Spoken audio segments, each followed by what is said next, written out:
Section 9 is about reflections, rotations and translations. The vast majority has been covered in the foundation course. You've got to look at the links directly above my head, sort of up there somewhere. Click on those. I want to do some questions that have not come up in the foundation course at the moment.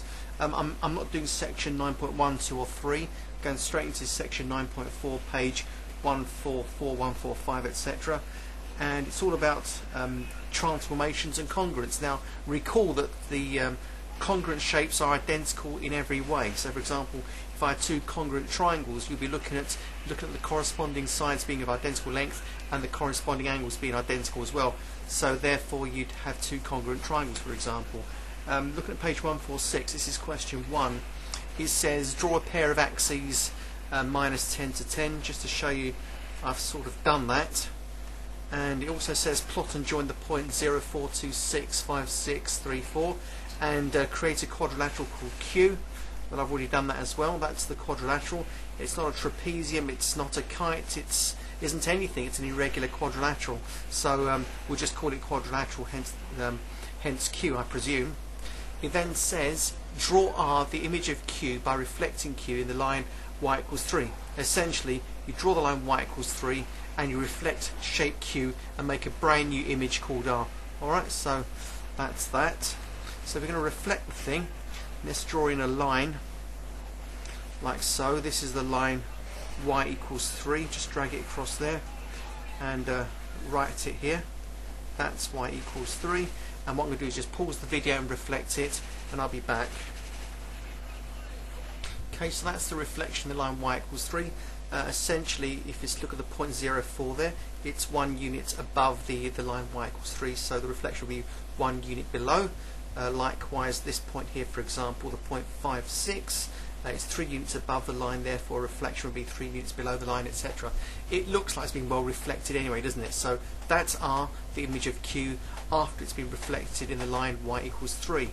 So that's the reflection. Then mark the sides and angles of Q and R that are equal. Alright, let's just do that. That's the same as that, so let's call that angle, I don't know, let's just work in black, shall we? If that's little a, that's also little a. If that's angle B, that must be angle B.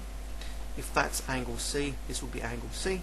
And if that's angle D, then so is that. Alright? And in terms of the equal sides, we'll use a different notation. So if, say for example, that original side matches that one, this will match that one. We'll use 2 lines just to distinguish it from the first one.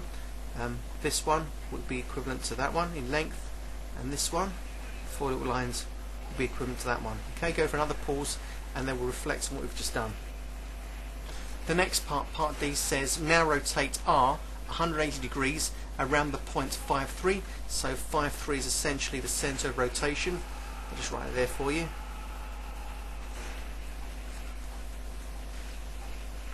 Doesn't say that, but that's essentially what it is. Centre of rotation. We can get a brand new quadrilateral called S, and it's the image of R.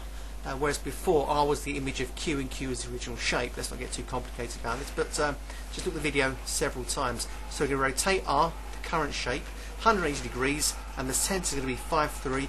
We get a brand new triangle called S. So I'm now going to just turn over the page and do that straight away, and we'll pause again. Hopefully the answer will just pop up when you carry on playing the vid.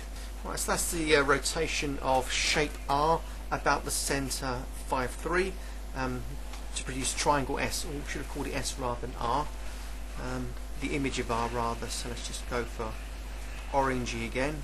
That's that one. We call that S. Okay, and what does it say we've got to do with it now? We have got to mark the sides and angles of S and R that are the same. Alright, S and R. Okay, let's just do the angles in black so it matches the previous one.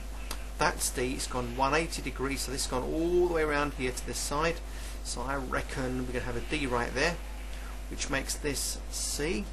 If that's D and C, and we come along from D, that's going to be angle A, so that matches that one right there, and that's going to be angle B.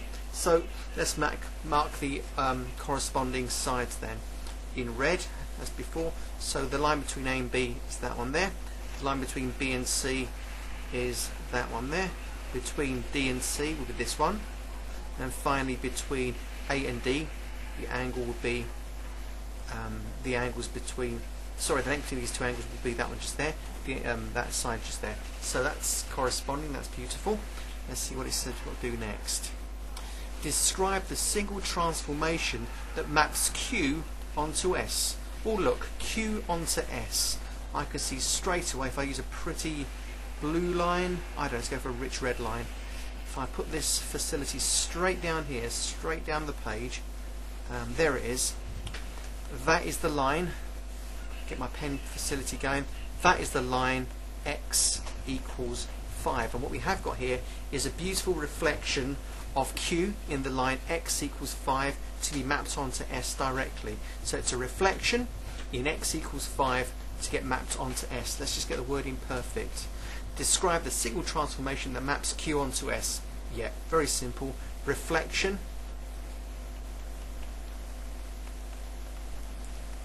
in the line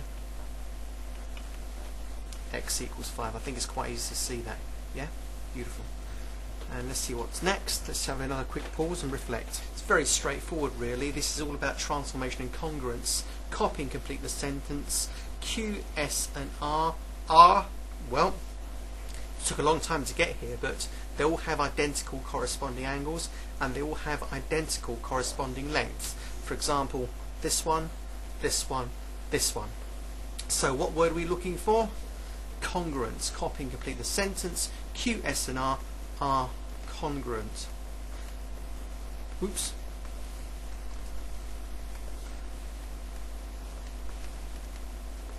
Congruent. Just get the spelling right.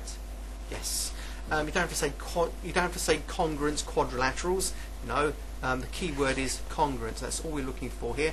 And I think I'll just stop the video, and that will be one question, one video. It's quite a lot to get your head around. It was a lot to put it together actually. Just study that. Clearly in an exam you have tracing paper to rotate shape R onto the new position S about the centre 5-3, but I just paused and just took my time and did it freehand, so to speak. And yeah, so don't worry about that. You'll be given tracing paper. In fact, you should ask for it. So if you do have a rotation, don't sit there trying to do it mathematically like I did.